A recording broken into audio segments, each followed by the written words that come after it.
Katie was born on June 18th, 1996.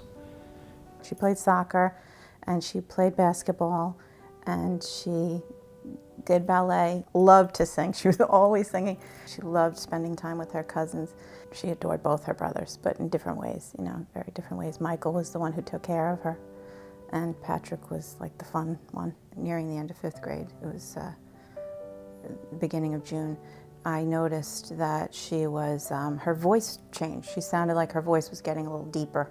And the next morning, she woke up with this lump. It all of a sudden appeared overnight.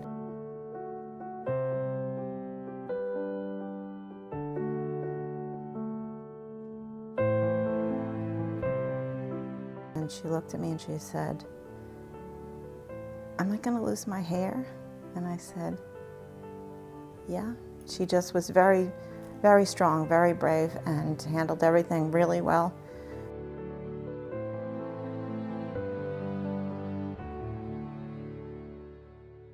Turned out that the cancer was back, and now it was leukemia. It was in her bone marrow.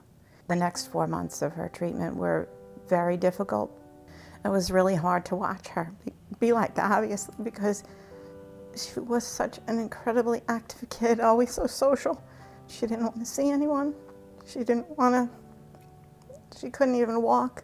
So the doctors told us at that point that Katie would need to have a bone marrow transplant. It was determined that our oldest son, Michael, was a perfect match. Which he said, of course, it would have to be him because he was the one who always took care of us. So the week before Christmas, we had a whole week of full body radiation, which really took its toll on Katie. And she did very well with that. The transplant, her body accepted it.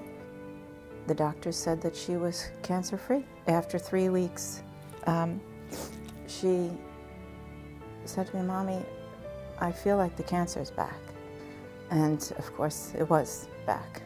We called all our family and friends and told them one by one, family members kept coming and into her room at the hospital. When they put her on a respirator, we knew that, that would be kind of, I guess, the beginning of the end. So we resisted that for a long time.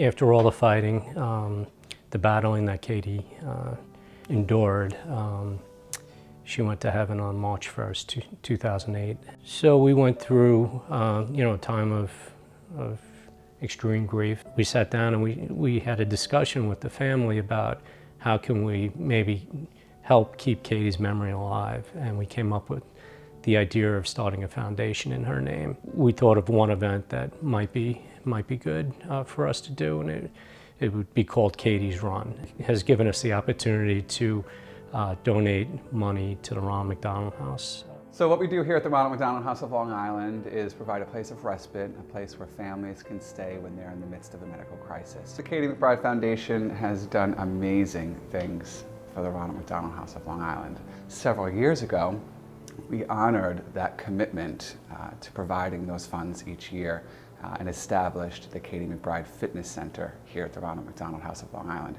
Katie's concert is just an event. It's a sit-down dinner, and we have a rock and roll band come and play.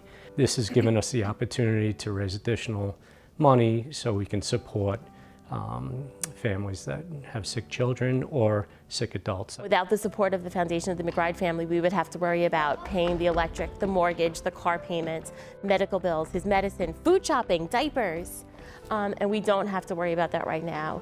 The old saying, God doesn't give you more than you can handle. But he does. and when he does, though, someone shows up, and that was Mike and Jean McBride. He's a happy child because of them. Words can't express how thankful we are for what they've done for us. So many people have been helped by that little girl.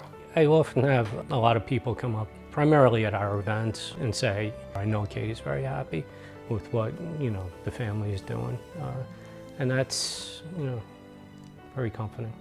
To learn more about the foundation, we have 2 websites, katiemcbridefoundation.org and katiesrun.com.